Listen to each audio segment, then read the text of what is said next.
The new kid arrived in a ripple of whispers, the kind that snakes through a high school hallway like an invisible current, carrying judgment and curiosity in equal measure. Michael "Mikey" Miller stood at the threshold of Northwood High, a fortress of red brick and shimmering glass that screamed affluence. Everything about Northwood was polished: the floors, the lockers, the smiles of the students.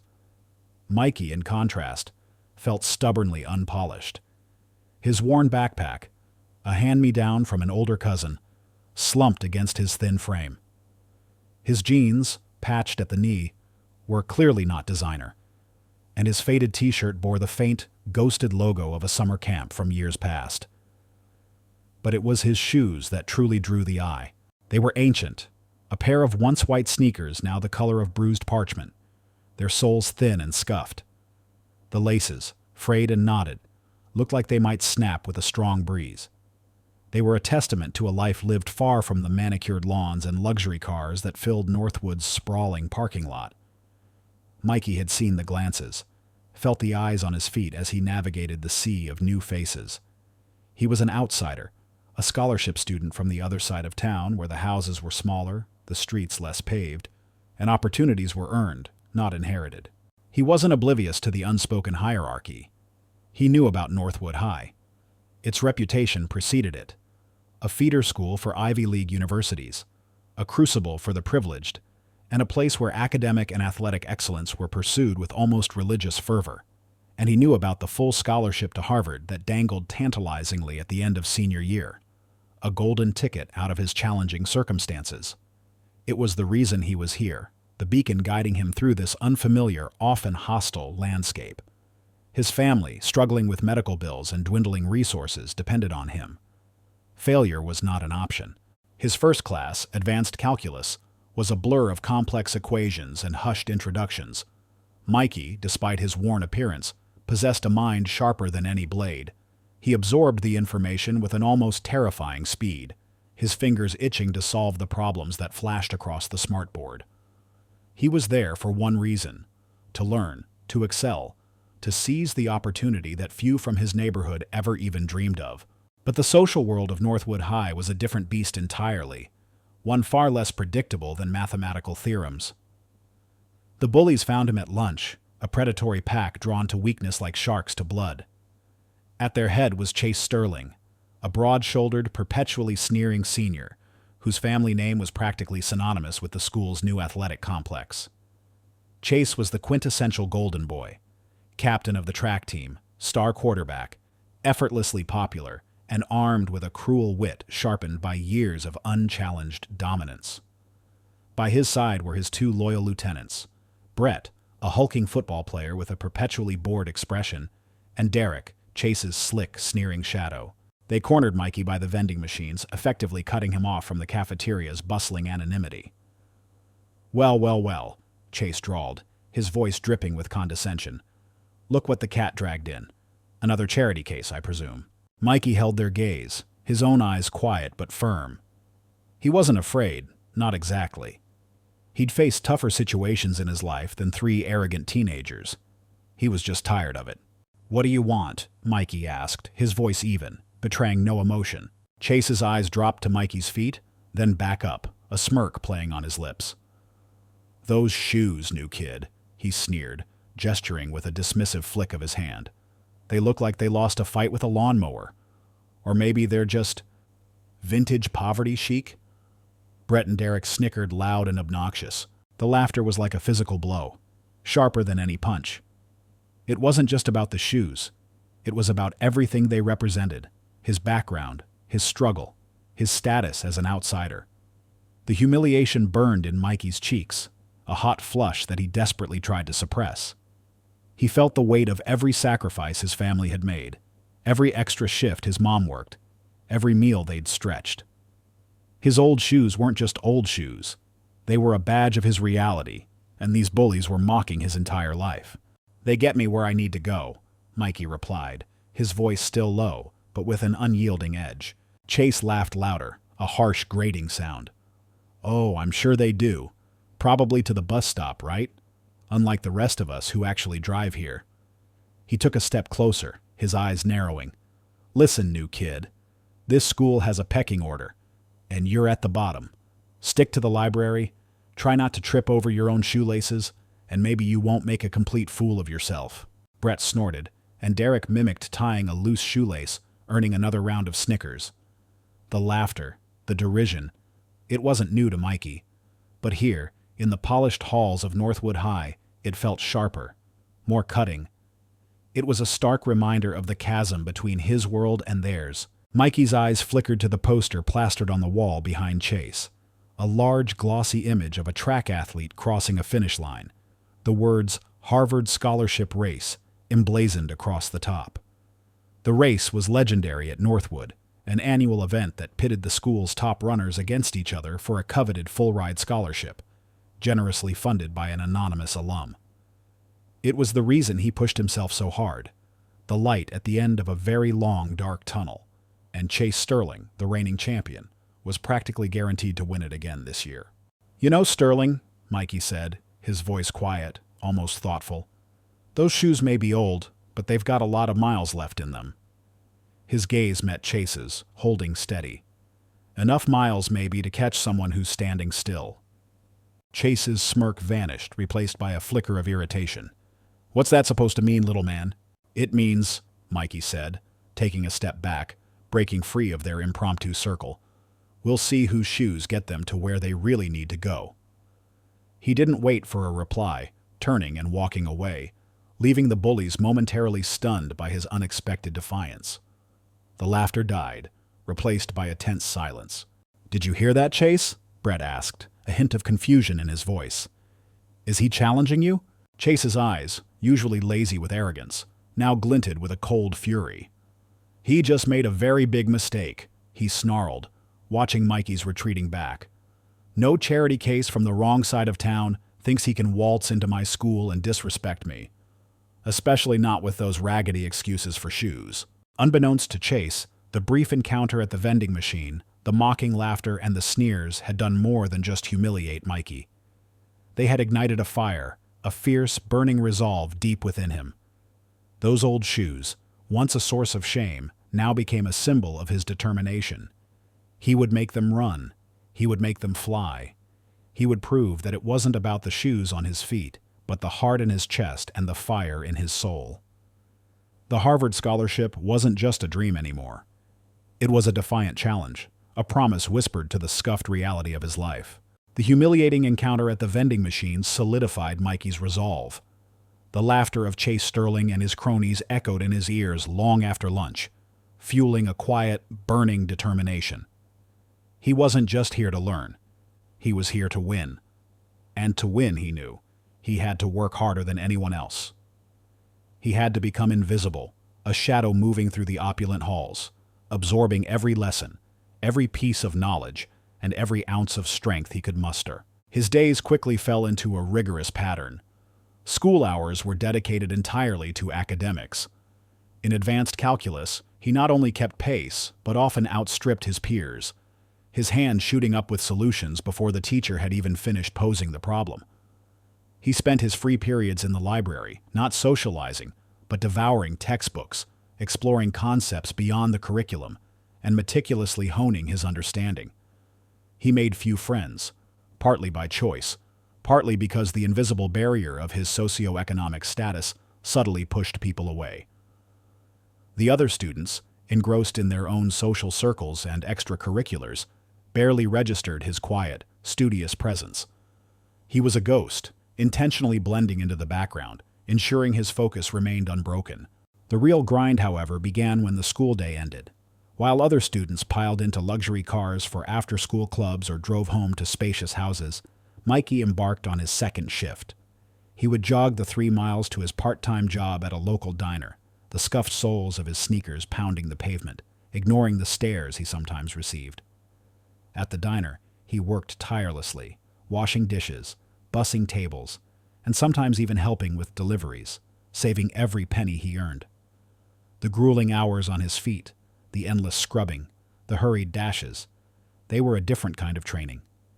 They built stamina, endurance, and a mental toughness that no privileged athletic program could replicate. After his shift, often late into the evening, he still wasn't done. He would return home, not to rest, but to study.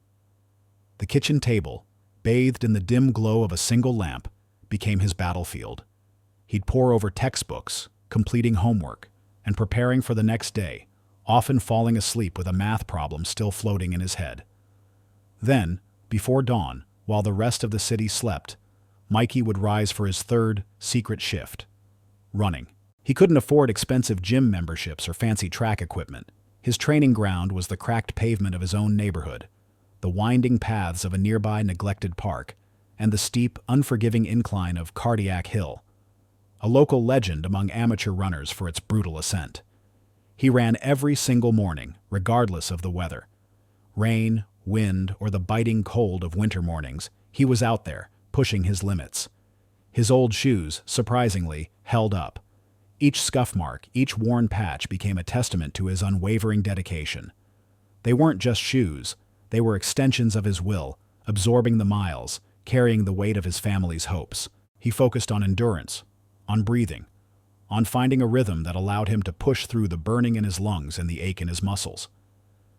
He timed himself with an old, cheap stopwatch, meticulously recording his progress. He studied the mechanics of running, watching online videos, devouring articles on pace, form, and stride. He wasn't just running, he was engineering himself into a machine, capable of sustaining speed over long distances. He understood that the Harvard scholarship race wasn't a sprint, it was a grueling long-distance run, designed to test both physical and mental fortitude.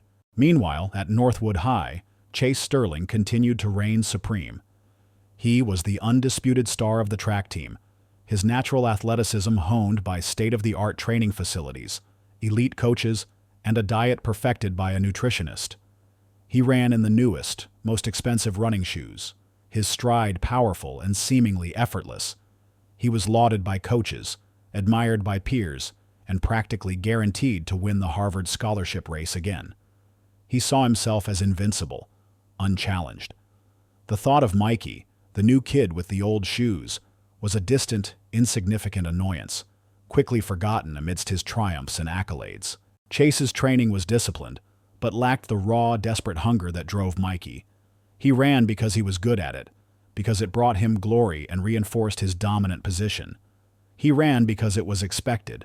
The scholarship, to him, was simply another trophy to add to his already overflowing cabinet, a given, not something he had to truly fight for. One afternoon, during a mandatory school-wide assembly, the principal formally announced the details of the upcoming Harvard scholarship race.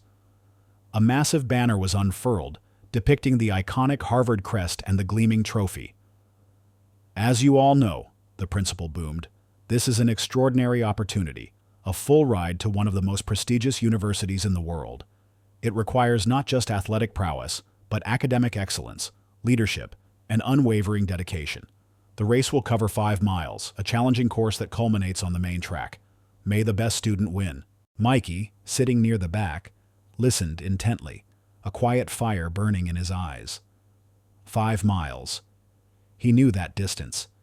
He had run it countless times, in rain and cold, with aching legs and burning lungs. His old shoes might not look impressive, but they had already carried him through hundreds of such miles. Later that week, a mandatory physical education class brought Mikey face to face with Chase again, this time on the school's sprawling, manicured track. The track, a pristine blue, seemed to mock Mikey's scuffed reality.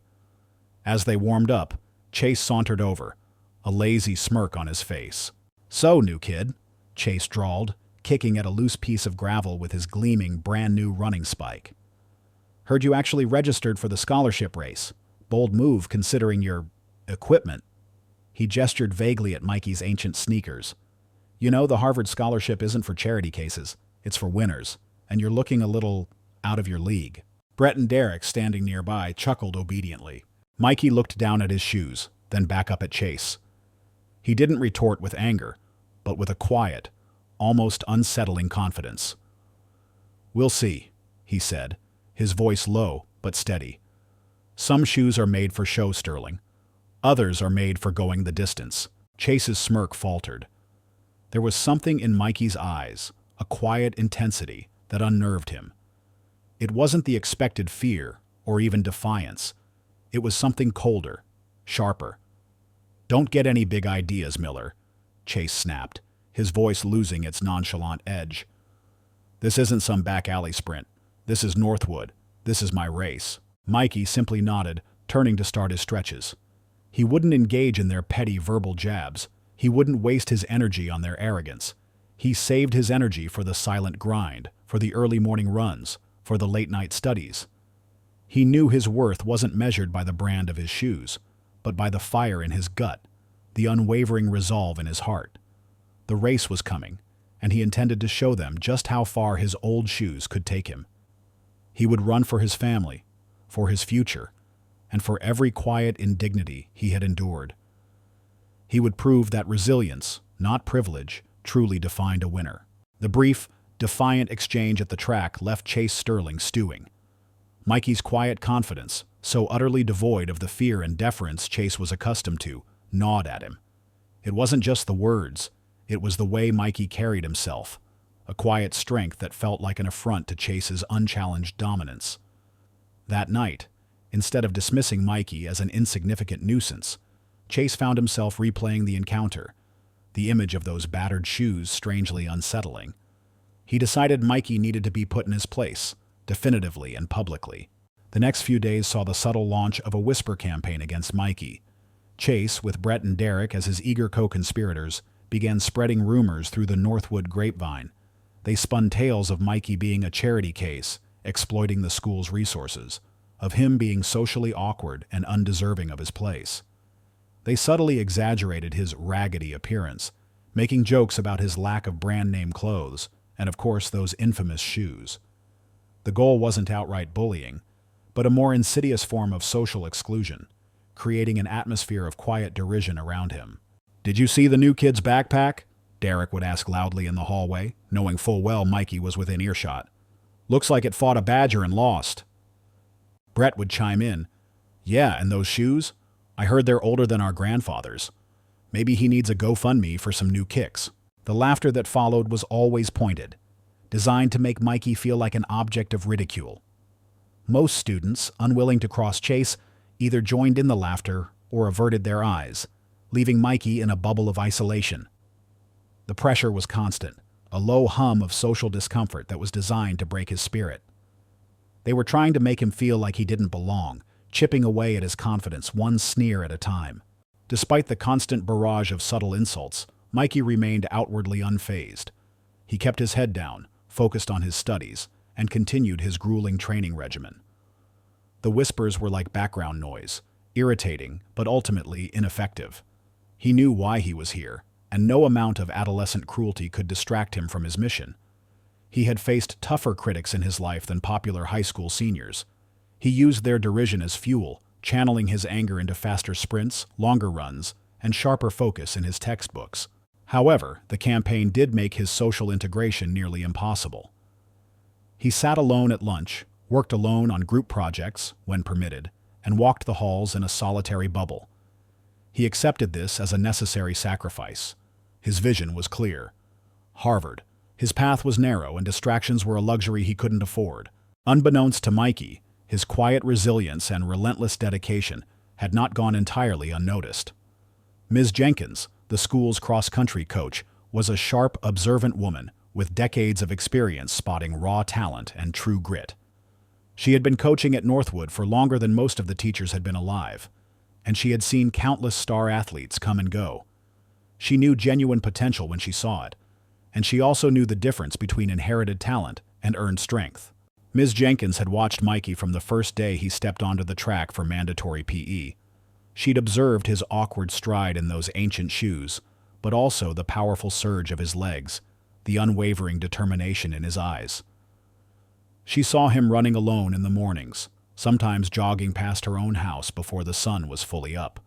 She heard the whispers from Chase's clique, and she saw the quiet dignity with which Mikey endured them. She knew Chase's abilities intimately. He was fast, naturally gifted, and had a powerful sprint. But he also had a tendency to coast, to rely on his innate talent and superior training facilities rather than true, soul-deep effort. He lacked the hunger, the desperation that drove real champions. And in the 5-mile Harvard scholarship race, which was as much a test of endurance and mental fortitude as it was of speed, that hunger mattered. One afternoon, Ms. Jenkins spotted Mikey alone on the track, doing lap after lap, long after the official track practice had ended and the other athletes had gone home. His breathing was ragged, his face slick with sweat, but his stride remained steady, rhythmic. His old shoes were practically dissolving, the sole on one flapping precariously. She approached him, her footsteps silent on the blue track. "Miller?" she called out, her voice calm. Mikey stopped, panting, surprised to see her. "Coach Jenkins," he acknowledged, respectful but wary. He expected a lecture about proper equipment, maybe a dismissal. "Those shoes," she said, nodding at his feet. "They're about to give up the ghost, aren't they?" Mikey shrugged, a faint blush creeping up his neck. "They've got a few more miles." Ms. Jenkins's lips quirked into a small, knowing smile. "More than a few, I'd wager. I've been watching you, Miller. You're out here every morning, every evening. You've got a work ethic I haven't seen in a runner in a long, long time." Mikey just looked at her, unsure how to respond. Compliments were rare. "You're not on the track team," she continued, "but you're training like you are. And you're doing it the hard way. Alone." She paused, her gaze direct. "The Harvard scholarship race is 5 miles. It's a grinder. Chase is fast, yes. But he's a sprinter at heart, and he lacks endurance. He relies on his early burst and then coasts. You, Miller, you've got the engine for distance, the grit, and the speed is building." Mikey's eyes widened slightly. She saw him. Not just the scuffed shoes, not just the charity case, but the runner, the athlete he was meticulously forging himself to be. "I can't afford new shoes, Coach," Mikey confessed, the words escaping him before he could stop them. The admission was raw, humiliating. Ms. Jenkins nodded, her expression understanding. "I figured as much. Don't worry about it. I have a sponsorship account for promising athletes who might not have the means.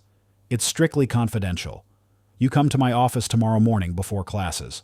We'll get you fitted for a proper pair of distance spikes. Top of the line, and we'll keep it between us." Mikey stared at her, stunned. An unseen ally. A lifeline. A chance to compete on equal footing, at least in terms of equipment. A wave of profound gratitude washed over him, momentarily eclipsing the exhaustion. "Thank you, Coach," he managed, his voice thick with emotion. "Thank you." "Don't thank me, Miller," she said, a rare, genuine smile gracing her lips. "Just show them what those old shoes, and the heart that wore them, can really do. Keep running. Keep working. And don't let anyone tell you where you belong." As Ms. Jenkins walked away, leaving Mikey alone on the track, the setting sun cast long shadows, blurring the lines between the pristine track and the worn pavement of his memory. His old shoes, for the first time, felt lighter, less like a burden, and more like a symbol of the miles he had already conquered. He had found an unexpected champion, and with it, a renewed surge of hope.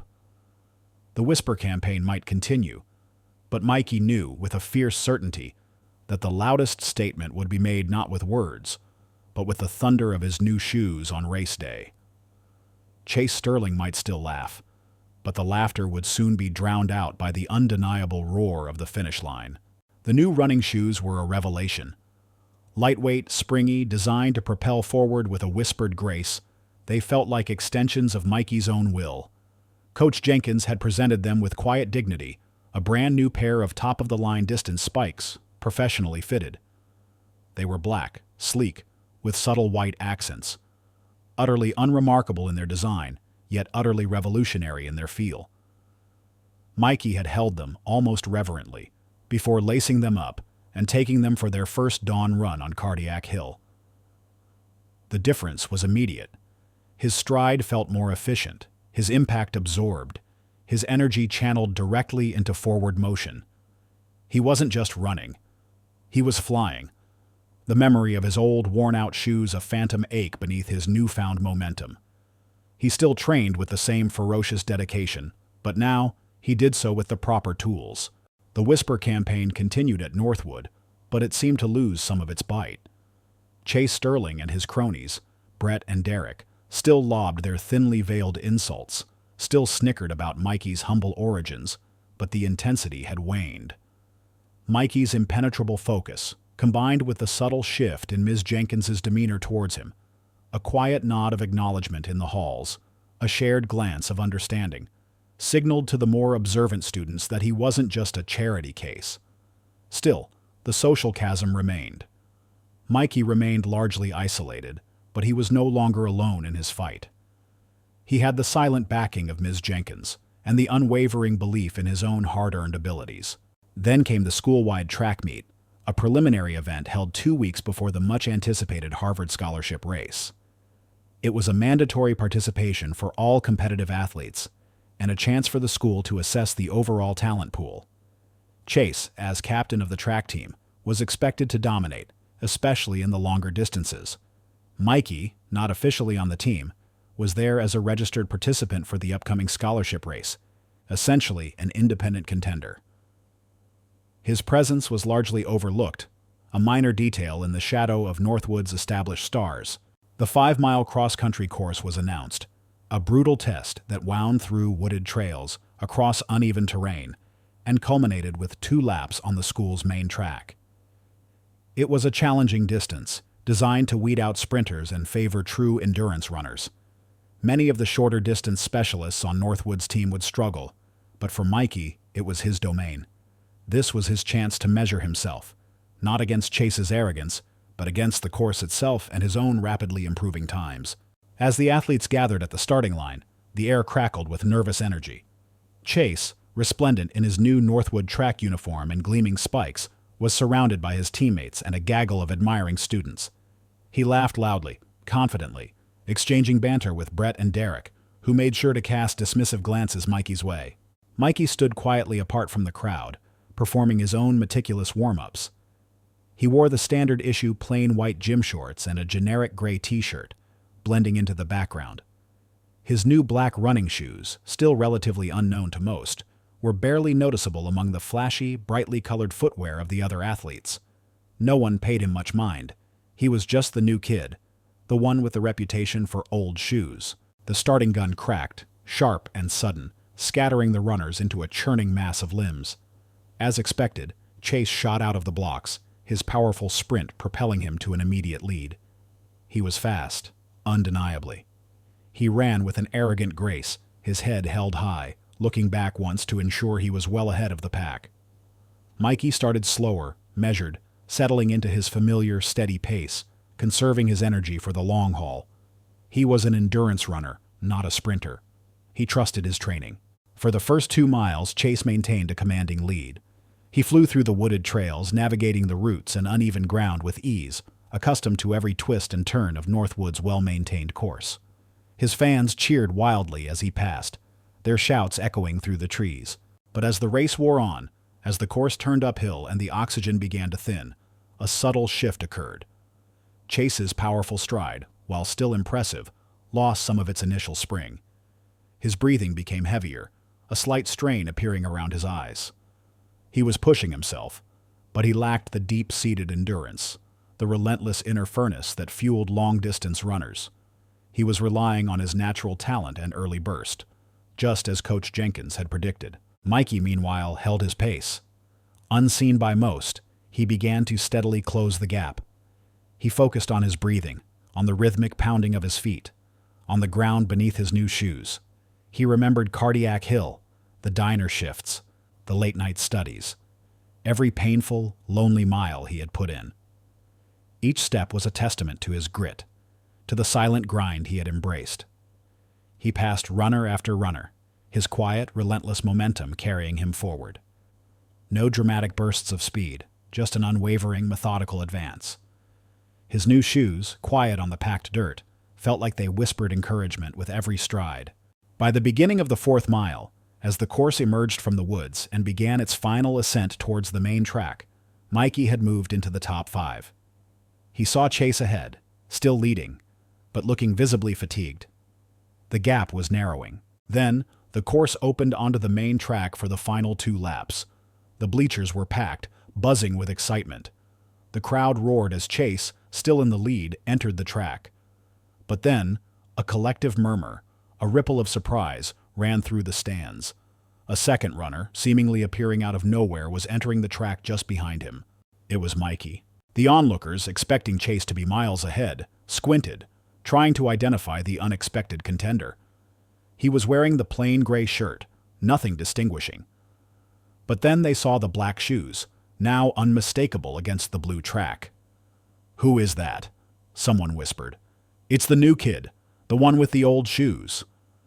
The irony was not lost on a few.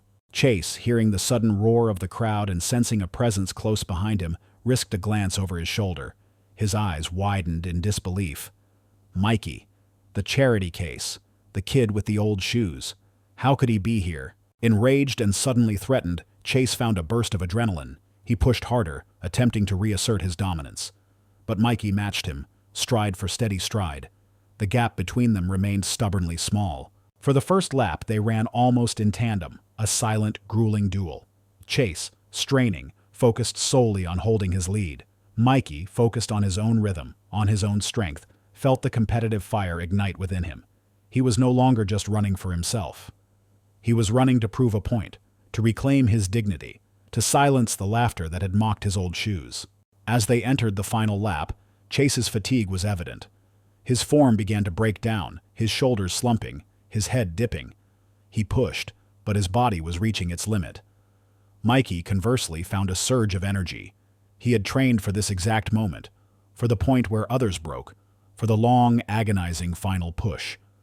His new shoes felt like wings, propelling him forward. With a powerful surge, a final, determined push, Mikey pulled even with Chase. Their shoulders brushed. Chase gasped, trying to keep pace, but his body betrayed him. With every stride, Mikey pulled ahead, his form perfect, his eyes fixed on the finish line, a defiant gleam in their depths. The crowd, now completely invested, rose to its feet, a thunderous roar echoing across the track. They weren't cheering for Chase anymore. They were cheering for the underdog, the unexpected challenger. Mikey crossed the finish line first, breaking the tape with a triumphant burst of energy. He wasn't panting, not gasping for air like some of the other finishers. He was tired, yes, but exhilarated, his chest heaving with the quiet satisfaction of a battle won. The clock flashed his time, a personal best, and an impressive one for the rigorous course. Chase stumbled across the line a full 10 seconds later, collapsing onto the track, defeated and humiliated. The cheers for Mikey were still ringing in his ears, a bitter, unfamiliar sound. Mikey looked down at his new shoes. They were no longer pristine, a fine layer of dust coating their sleek black surface. But they were powerful. They had carried him to this moment, a testament to silent dedication, unseen grit, and the unwavering belief of an unseen ally. The sneers about his old shoes now felt hollow, meaningless. He had unveiled himself, not with words, but with the undeniable proof of his performance. The Harvard scholarship race was next, and the stage was set for the ultimate showdown. The Northwood High track was abuzz with a tension so thick you could almost taste it. The preliminary track meet had been an earthquake, shaking the established order to its core. Mikey Miller, the new kid, the one with the old shoes, had not just competed, he had won. He had beaten Chase Sterling, the Golden Boy, the reigning champion, on his own turf. The whispers about his scuffed reality had been drowned out by the thunder of his new spikes on the track, and now the whispers had transformed into astonished murmurs, then outright buzz. The Harvard scholarship race, just 1 week away, was no longer a coronation for Chase. It was a showdown. For Mikey, the victory brought a different kind of pressure. He was no longer invisible. Every eye seemed to track him in the hallways. Students who had once ignored him now offered hesitant nods, a few even attempting awkward conversations. The cafeteria, once a solitary dining hall, now felt like a spotlight. This newfound attention, while validating, was also a heavy cloak. He felt the weight of expectation, not just from his family, but from a silent contingent of underdogs and overlooked students who, in his unexpected win, saw a glimmer of their own potential. He also felt the intensified scrutiny from the Northwood elite, who were clearly uncomfortable with this disruption to their meticulously ordered world. Chase Sterling, on the other hand, was a coiled spring of humiliation and fury. His defeat had been public, undeniable, and utterly devastating to his inflated ego. His once unshakable confidence had cracked, revealing a raw, desperate need to reclaim his dominance.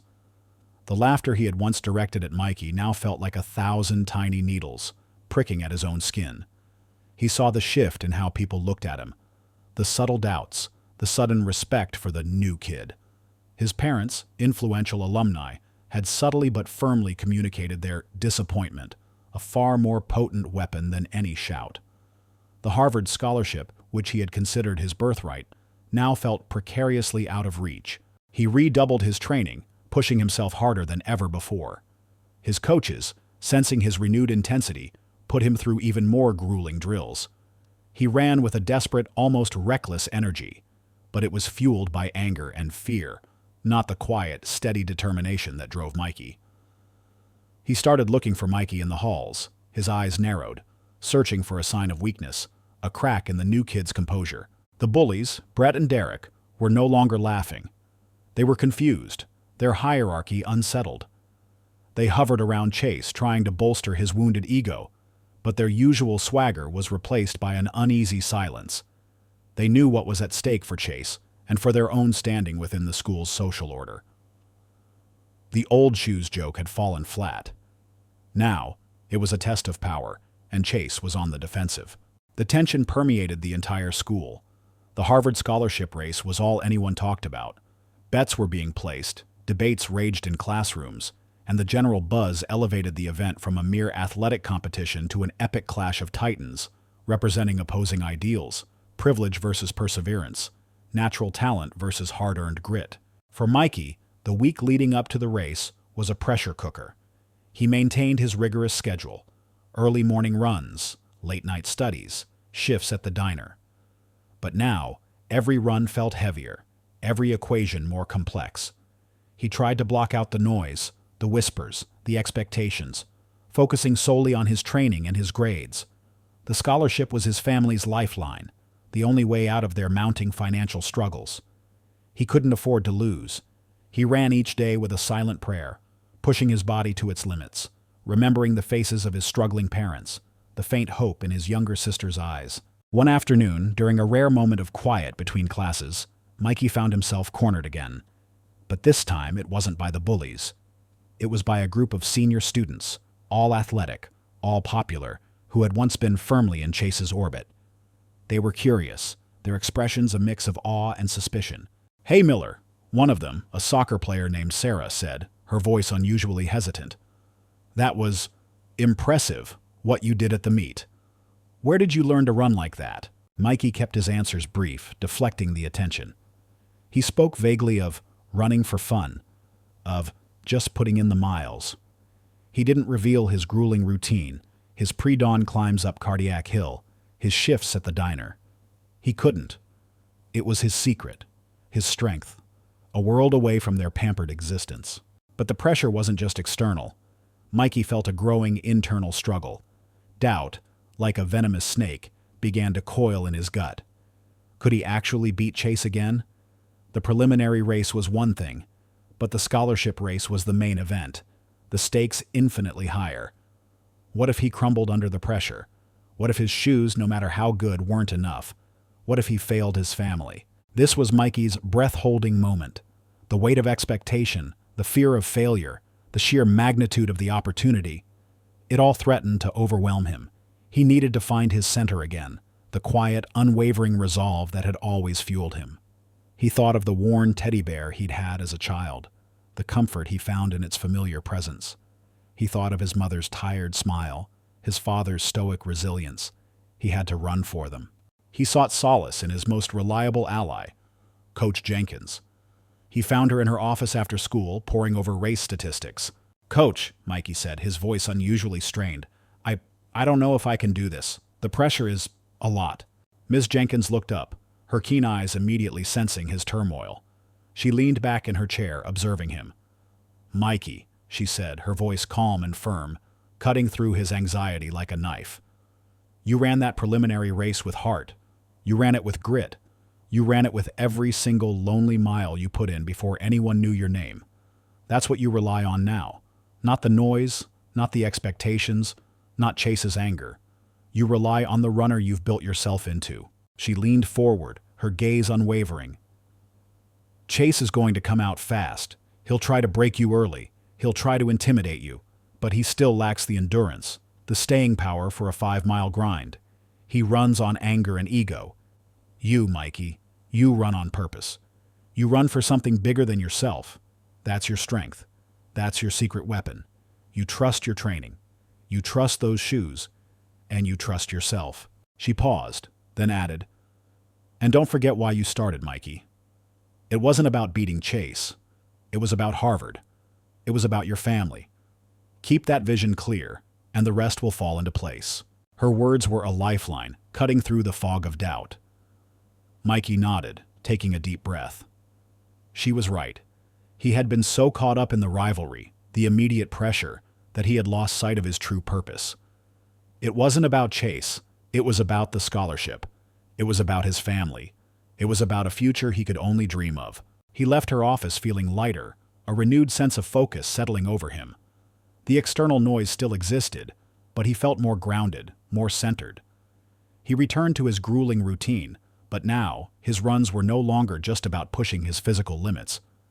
They were a meditation, a communion with his purpose.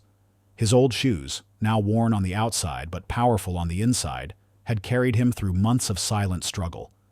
His new shoes would carry him through the final, defining test.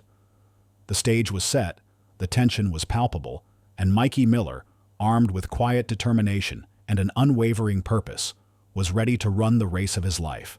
The day of the Harvard scholarship race dawned clear and crisp, a perfect autumn morning, almost mocking the suffocating tension that hung over Northwood High's athletic complex. Thousands of spectators, students, parents, alumni, and local media had gathered, drawn by the irresistible pull of high-stakes competition and the promise of a dramatic showdown. The bleachers overflowed, and a crowd 3 deep lined the 5-mile cross-country course. The air crackled with a palpable energy, a mix of anticipation, excitement, and a hushed sense of, this is it. At the starting line, the atmosphere was electric. The top 10 qualifiers, all Northwood's elite athletes, stood poised, their breathing shallow, their muscles taut. Chase Sterling, in his gleaming Northwood track uniform, was front and center, a picture of intense focus.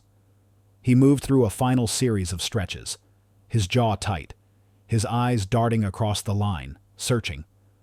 When his gaze landed on Mikey Miller, standing a few feet away, a cold, hard glint entered his eyes. He offered a sneer, a silent promise of defeat. Mikey, dressed in a simple, unbranded black running top and shorts, stood quietly, his new black running shoes a discreet presence beneath him. He met Chase's stare without flinching, his own eyes holding a calm, unwavering resolve. He felt the familiar fire in his gut, not of anger, but of purpose. He looked out at the vast crowd, then closed his eyes for a moment, picturing his family, their tired but hopeful faces. He pictured the Harvard crest, the promise of a future. The noise of the crowd faded, replaced by the steady thrum of his own heartbeat. Coach Jenkins stood near the starting line, her gaze fixed on Mikey. She offered a subtle, almost imperceptible nod of encouragement, a silent message of belief. She knew what Mikey was up against, not just Chase's raw speed, but the weight of Northwood's expectations, the legacy of privilege. But she also knew Mikey's heart, his unparalleled grit. The starting gun cracked, a sharp, deafening retort that jolted the runners forward. As predicted, Chase exploded off the line, a blur of motion, establishing an immediate, aggressive lead. He ran with a desperate fury, pushing a pace that was unsustainable for a 5-mile race. But he wanted to break Mikey early, to demonstrate his undeniable superiority. He glanced back, a triumphant smirk already forming on his lips, expecting to see Mikey struggling far behind. But Mikey wasn't struggling. He had started with his characteristic measured pace, allowing the initial surge of the sprinters to dissipate. He watched Chase, noted his unsustainable burst, and settled into his own rhythm, strong and steady. He knew this course, knew its hidden inclines and deceptive flat stretches. He ran with the wisdom of hundreds of solitary miles. His new shoes provided the traction and spring he needed, but it was his legs, hardened by countless climbs up Cardiac Hill, and his lungs, conditioned by shifts at the diner, that truly drove him. For the first mile, Chase maintained a significant lead, easily 10 seconds ahead. The crowd roared for him, believing the race was already decided. Chase fed off their energy, pushing even harder, his arrogance momentarily masking his fatigue. But as the course wound into the wooded section, as the terrain became more challenging and the long-distance grind truly began, the subtle shift occurred. Chase's powerful sprint, designed for shorter bursts, began to show signs of strain. His form, initially flawless, started to unravel. His breathing grew ragged, his shoulders hunching slightly. He was relying purely on adrenaline and ego, burning out faster than he should. Mikey, meanwhile, remained a picture of focused efficiency. His stride was even, his breathing deep and controlled. He was a silent predator, steadily gaining ground. He passed the other runners one by one, methodically, relentlessly, his black shoes a blur against the dappled sunlight of the forest trail. No wasted energy, no theatrical displays, just pure, unadulterated effort. He thought of the laughter about his old shoes, the sneers about his background. Each step was a defiance, a quiet roar against their prejudice. By the halfway mark, the gap had noticeably shrunk. Chase, glancing over his shoulder, saw Mikey, closer than he should be, a relentless shadow. Panic flickered in Chase's eyes. He pushed harder, digging deep, but his reserves were already depleted. As they emerged from the wooded trails and entered the long, exposed stretch leading to the main track, the true nature of the race became apparent. Chase was visibly faltering, his face flushed, his movements becoming more labored. He was still leading, but only by a few agonizing steps. Mikey, conversely, seemed to be gaining strength, his pace unwavering, his form still strong. He was a machine, fueled by a singular, unyielding purpose. The roar of the crowd intensified as the two leading runners came into view, the familiar Northwood Golden Boy and the surprising, tenacious challenger. A collective gasp, then a surge of excitement rippled through the stands. This was not the expected outcome. As they hit the main track for the final 2 laps, Mikey was practically on Chase's heels. The crowd erupted, a deafening wave of cheers, surprised shouts, and bewildered exclamations. Many were still wondering who this determined, unknown runner was. Chase, hearing the thunderous roar, knew. He pushed for one last, desperate burst, his face contorted in a grimace of pain and fear.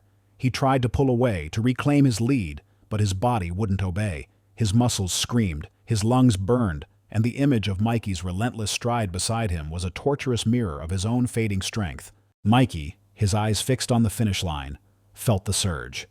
This was it. The culmination of years of silent sacrifice, of every early morning run, every late-night study session, every dismissive sneer. He drew on a reserve of strength he hadn't known he possessed, a primal force fueled by hope and necessity. With a powerful, almost effortless surge, he pulled abreast of Chase. Their shoulders bumped once. Chase stumbled, his stride breaking. Then Mikey pulled ahead. He didn't look back. He didn't gloat. He just ran, his new shoes pounding the track in a rhythm of pure triumph. The crowd erupted in a deafening crescendo, a wave of raw, unadulterated awe and excitement. They were witnessing not just a race, but an undeniable moment of poetic justice. The underdog conquering the arrogant champion. Mikey Miller broke the tape, chest first, a full 10 yards ahead of a gasping, defeated Chase Sterling. He didn't collapse. He slowed to a stop, his chest heaving, a quiet, almost serene smile on his face. He had done it. Chase stumbled across the finish line moments later, collapsing onto his hands and knees, defeated, humiliated, and utterly broken. The cheers for Mikey, for the new kid, still echoed, a bitter, ringing sound that would haunt him. Mikey looked down at his black shoes. They were covered in a fine layer of dust from the course, but they looked magnificent. They had carried him to this moment, a symbol of resilience, dedication, and the unwavering belief that true worth lay not in external trappings, but in the indomitable spirit within. He had faced the bullies, endured the laughter, and in the end, he had beaten them, not with words, but with the undeniable, irrefutable proof of his own power. The Harvard scholarship was his. His old shoes, and the journey they symbolized, had taken him to where he truly needed to go. The roar of the crowd, the flashing cameras, the stunned silence from the section where Chase Sterling's family sat. It all washed over Mikey Miller in a wave of exhilarating relief. He stood at the finish line, the thin ribbon of tape still clinging to his chest, his new black shoes firmly planted on the track. He wasn't panting, not gasping for air like many of the other finishers. His breathing was deep, controlled, a testament to the thousands of miles he'd secretly logged. He had done it. He had defied expectations, silenced the sneers, and won the Harvard scholarship race. He looked down at his shoes, no longer pristine but caked with the dust of the cross-country course. They weren't just new shoes. They were a symbol of belief, of opportunity, and of the unwavering support of an unseen ally, Coach Jenkins. He found her in the crowd, her face beaming with quiet pride. She gave him a small, almost imperceptible nod, a shared understanding of the journey he had just completed. Chase Sterling, still on his hands and knees on the track, was a picture of utter defeat. His perfectly coiffed hair was disheveled, his expensive uniform stained with sweat and dirt. The glory he had always considered his birthright had been snatched away by the new kid, the charity case. The crowd, no longer roaring, had quieted, observing the stark contrast between the two runners. Chase's parents, pillars of the Northwood community, stood frozen in the stands, their expressions a mixture of disbelief and profound disappointment. Their golden boy had been tarnished, his reign ended by a boy in borrowed shoes. The laughter about Mikey's old footwear now echoed only in the hollow chambers of Chase's own humiliation. The aftermath was a whirlwind. Mikey was immediately surrounded by reporters, their microphones thrusting into his face, eager to hear his story. He answered their questions with quiet dignity, crediting his coach, his family, and his relentless training. He didn't boast, didn't gloat. He simply stated his gratitude and his focus on the future. His humility, coupled with his incredible athletic feat, quickly turned him into an overnight sensation, a local hero embodying the spirit of perseverance. The next few weeks were a blur of congratulatory phone calls, academic meetings, and preparations for his transition to the Ivy League. The once isolated new kid was now the most celebrated student at Northwood. Teachers offered genuine words of encouragement, and even students who had once ignored him now sought him out, offering belated congratulations.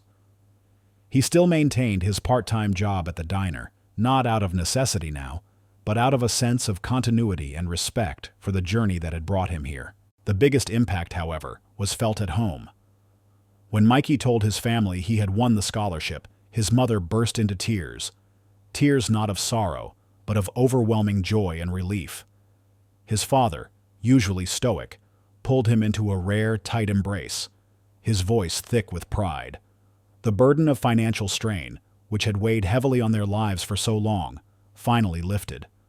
The medical bills, the dwindling resources, a path to solvency was now clear. The scholarship wasn't just for him, it was for all of them, a collective victory. Chase Sterling's life at Northwood became a harsh lesson in humility. Stripped of his athletic supremacy and the guaranteed Harvard spot, his social standing plummeted. Brett and Derek, fair-weather friends, gradually drifted away, drawn to new centers of popularity. Chase, once the unchallenged king, found himself isolated, forced to confront the arrogance and entitlement that had defined his life. He saw, in the sudden emptiness around him, the true cost of his own cruelty and the shallowness of his former triumphs. He had to learn to build himself anew, without the crutch of privilege or the shield of his family's influence. It was a painful, but necessary crucible. As graduation day approached, Mikey stood on the stage, delivering a short, heartfelt speech as the recipient of the prestigious Harvard scholarship. He spoke not just of his victory, but of the importance of resilience, of believing in oneself, and of the quiet power of determination. He looked out at the sea of faces, his gaze briefly meeting Chase's across the auditorium. There was no animosity, just a quiet understanding of the paths they had each walked. He spoke of his old shoes, acknowledging them as a symbol of his journey, a reminder that worth is not defined by material possessions, but by the content of one's character and the strength of one's spirit. Later that summer, as Mikey packed his sparse belongings for his move to Cambridge, he carefully placed his new black running shoes at the top of his suitcase. They were still dusty, still bearing the marks of that defining race. He also kept his old, worn-out sneakers, not for wearing, but as a memento, a tangible reminder of where he came from and how far he had run. He stood at the threshold of a new life, the promise of Harvard stretching before him. He was no longer the new kid with the old shoes, but Michael Miller, a young man who had proved that grit, hard work, and an unyielding spirit could conquer any obstacle. The bullies had laughed, but his shoes, old and new, had carried him to a future brighter than they could ever have imagined. He had raced for a scholarship, but he had won so much more: respect, dignity, and the profound knowledge that some victories are earned, not given, and those are the ones that truly define a champion. If this story stirred your heart and reminded you that courage can alter destinies, and that light always finds a path even in the deepest darkness, please leave a comment. Share this story with those who need inspiration. Like, subscribe, and hit the bell to never miss our upcoming narratives that delve into the profound human spirit and the power of unseen heroes. Thank you for joining our journey.